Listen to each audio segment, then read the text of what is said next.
الحمد لله الحمد لله الذي خلق الإنسان وعلمه البيان وأنطقه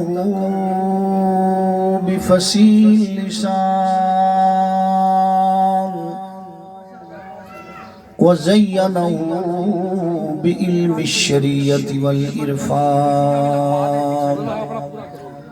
أما بعد فأعوذ بالله من الشيطان الرجيم بسم الله الرحمن الرحيم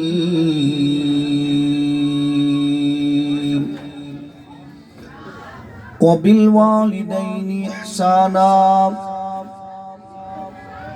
صدق الله مولانا العظيم إن الله وملائكته يصلون على النبي يا أيها الذين آمنوا صلوا عليه وسلموا تسليما کوئی زبان خاموش نہ رہے، نہ ہی سعادت سے محروم رہے۔ محبت سے نبی اور آل نبی کی بارگاہ ہمیں درود و سلام کا نذرانہ پیش کر لیں۔ صلاۃ و سلام علیکہ یا سیدنا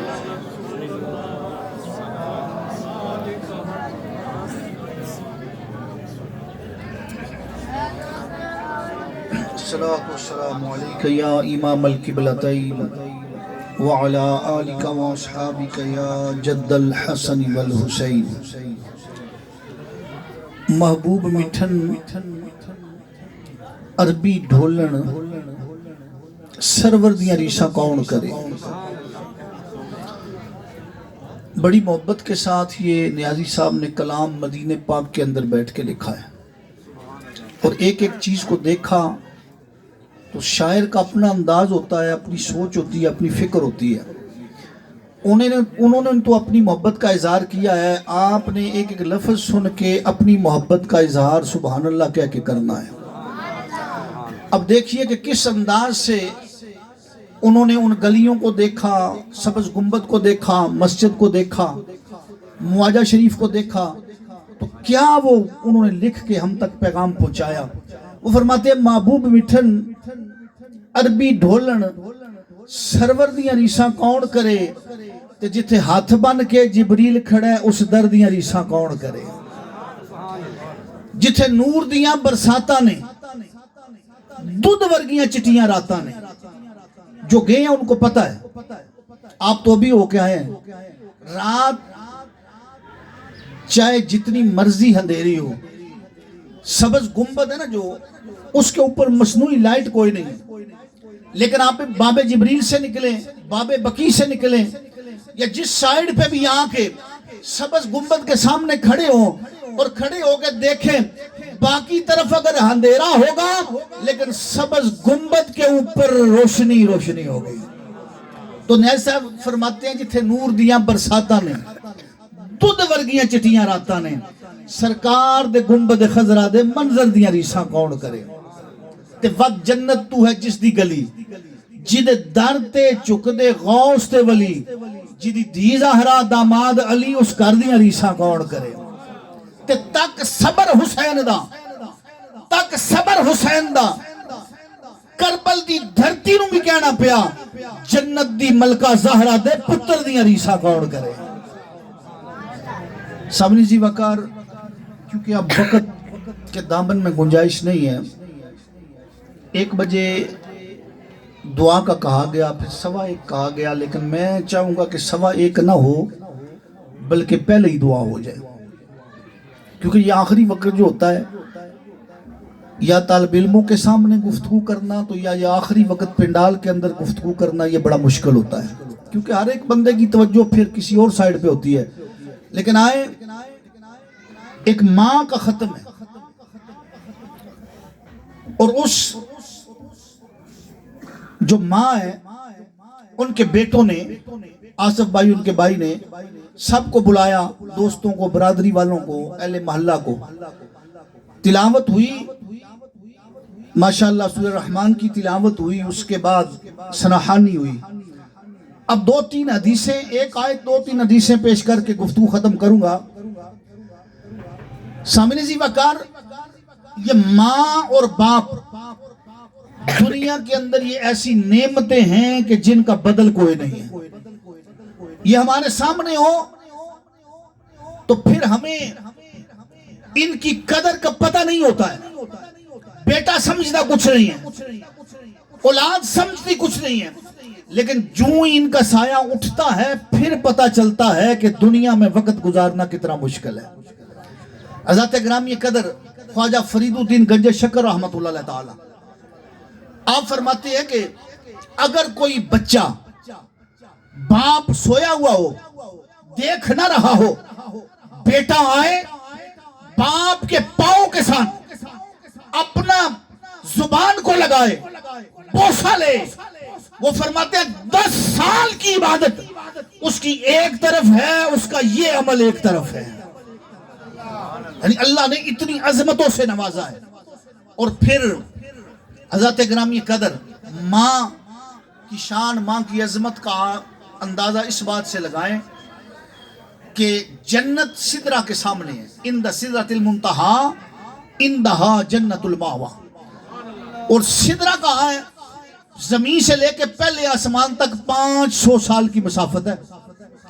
آسمان کی موٹائی بھی 500 سال ہے کی مسافت، یعنی 7000 سال تک تیز رفتار سواری کے اوپر اگر کوئی بندہ سوار ہو کے سفر کرے 7000 سال لگتے ہیں آسمانوں کے اوپر جانے تک.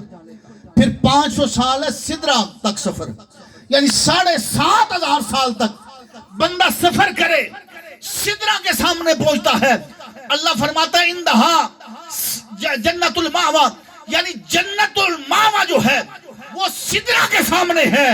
اور اللہ کے محبوب نے فرمایا جو جنت اتنے دور ہے کہ سدرہ کے سامنے ہے، وہ جنت تمہاری ماں کے قدموں کے نیچے ہے. ایسے نہیں محبت سے کہہ دینا سبحان اللہ.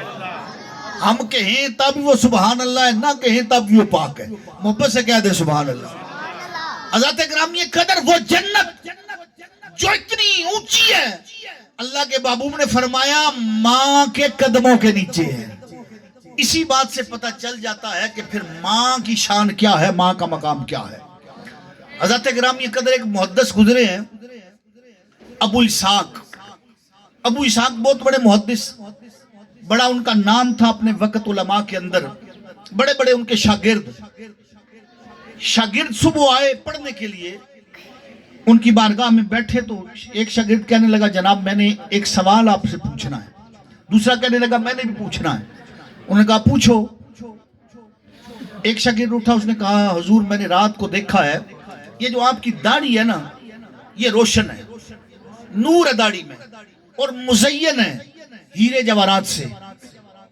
تو دوسرا جب اس نے سوال سنا تو اس نے کہا جناب میرا بھی یہی سوال تھا. اب یہی ایک سوال ہے ہم دونوں کا. ان کی آنکھوں میں آنسو آ گئے. انہوں نے کہا بیٹو تم نے صحیح دیکھا ہے. میں رات کو جب گھر پہنچا میری ماں سو رہی تھی، جس چارپائی پہ ماں لیٹی تھی میں نیچے قدموں کی طرف بیٹھ کے ماں کے بوسے پاؤں کے لے رہا تھا. میری داڑھی ماں کے قدموں کے ساتھ لگ رہی تھی، اور جو داڑھی ماں کے قدموں سے مس کر رہی تھی وہ روشن نہ ہو تو پھر اور کیا ہو اس کے اندر. تو اس سے پتہ چلا کہ ماں ضروری نہیں ہے کہ رابعہ بصری ہو، ماں ضروری نہیں ہے کہ صحابیہ ہو. ماں اگر عام دنیا کے اندر وہ ظاہری عبادت اگر اتنی نہ بھی کر رہی ہو لیکن ہو ماں، اور اگر بیٹا اس کی خدمت کرتا ہے، اس کا حکم مانتا ہے، اسے راضی کر لیتا ہے، تو رب تعالیٰ اس بیٹے کے درجات کو بلند فرما دیتا ہے. لیکن موسیٰ علیہ السلام کے بارے میں آتا ہے اللہ کے نبی ہیں، اور موسیٰ کلیم اللہ ہے جو اللہ کے ساتھ کلام کرتے رہے ہیں. جب وہ آپ کو کوہ طور پر جاتے تو ایک مرتبہ جب گئے تو اللہ نے فرمایا موسیٰ سنبھل کے آنا. پہلے تو آتا تھا اے موسیٰ علیہ السلام، پہلے جب آپ آتے تھے تو آپ کی ماں کی دعائیں آپ کے ساتھ ہوتی تھی. اب آپ کی ماں نہیں رہی ہے، آپ سنبھل کے آنا. اگر موسیٰ علیہ السلام کو ماں کی دعاؤں کی ضرورت ہے تو پھر اندازہ لگائیں پھر ہماری تو اس بارگاہ میں حیثیت ہی کوئی نہیں ہے. ہمیں زیادہ ضرورت ہے بجائے اس کے کہ ہم دور سفر کر کے پیر و مرشد کو تلاش کریں، کسی آستانے پہ جائیں، کسی کی بارگاہ میں جائیں. اگر ماں باپ گھر کے اندر موجود ہیں ہمیں چاہیے کہ ماں باپ کی بارگاہ میں آ جائیں. اتنے سفر کی ضرورت نہیں ہے. اگر ماں کے ہاتھ اٹھ گئے، باپ کے ہاتھ اٹھ گئے تو ساری مشکلات آسان ہو جائیں گی.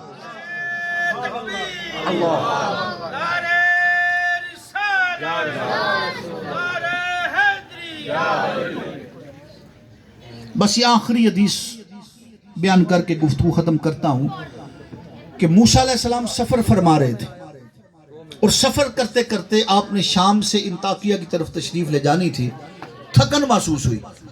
جب تھک گئے تو اللہ کی بارگاہ ہمیں اللہ نے بلکہ فرمایا کہ پیارے موسیٰ یہ پہاڑ ہے، پہاڑ کے پیچھے میرے کچھ بندے عبادت کر رہے ہیں، ان میں میرا ایک بندہ ہے، اس سے سواری لے لو. موسیٰ علیہ السلام اللہ کے نبی ہیں. چلتے گئے، پہاڑ کی دوسری طرف دیکھا، ایک نوجوان ہے جو اللہ کی عبادت میں مصروف ہے.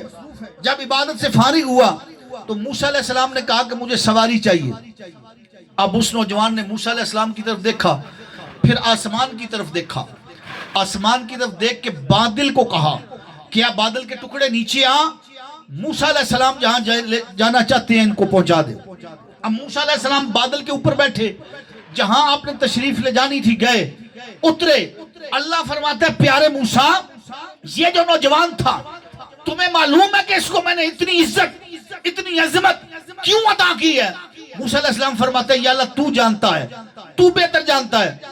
اللہ فرماتا ہے پیارے موسیٰ یہ ماں کا فرما بردار تھا، ماں کا ہر حکم ماننے والا تھا.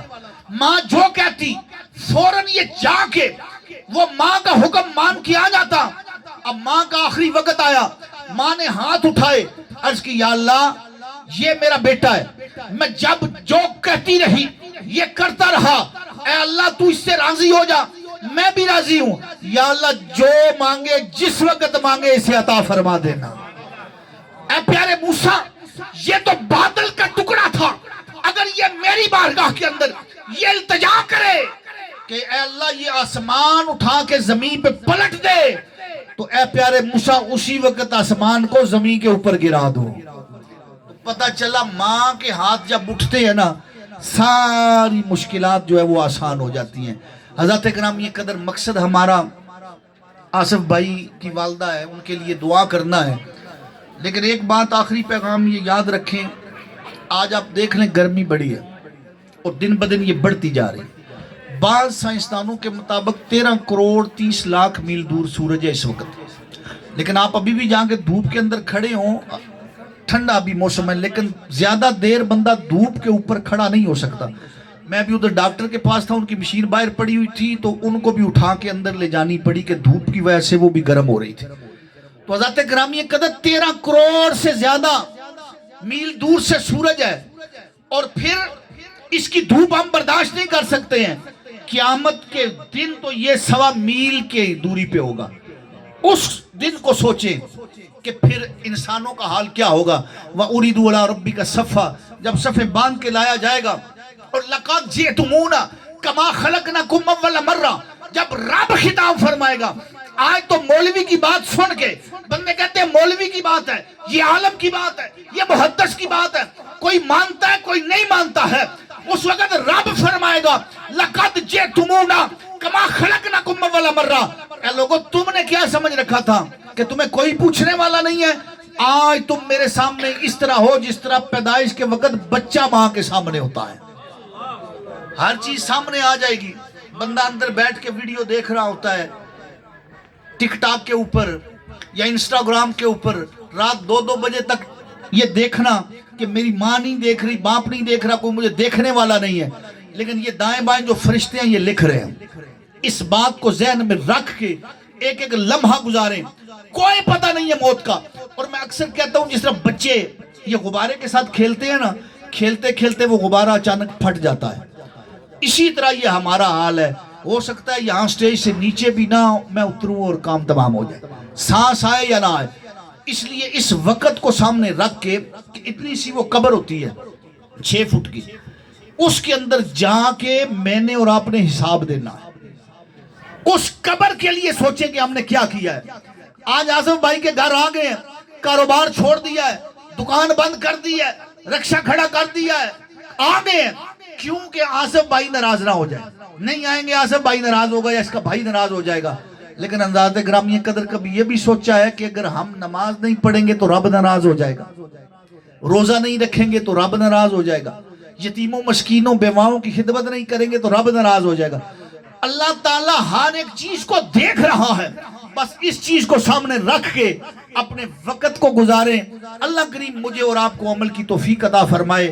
جو آیہ مقدسہ میں نے پڑھی ہے وَبِالْوَالِدَيْنِ احسانا، کہ والدین کے ساتھ احسان کرو۔ احسان کیا ہے؟ زندہ ہیں تو ان کا حکم مانو، جب اس دنیا سے چلے جائیں اور کسی دن آپ جا سکتے ہیں یا نہیں جا سکتے، جمعے کے دن ضرور جا کے اپنے ماں باپ کی قبروں کے اوپر کھڑے ہو کے ضرور کچھ نہ کچھ پڑھا کریں، سورہ اخلاص پڑھا کریں یا سورہ یاسین کے بارے میں آیا ہے۔ اگر دنیا میں آپ سے کوئی کمی پیشی ہوئی ہے ماں باپ کے ساتھ، جو بندہ روٹین کے ساتھ جا کے ماں کی قبر کے اوپر پڑھ کے دعا مانگتا ہے، اللہ اتنا کریم ہے، اتنا رحیم ہے کہ اس کو فرما بردار اولاد میں لکھ دیتا ہے۔ اب یہ ہماری ذمہ داری، اللہ مجھے اور آپ کو عمل کی توفیق عطا فرمائے۔ یہ آپ صفحے بنا لیں اور پھر اب دعا کا وقت ہے تو دعا کرتے ہیں۔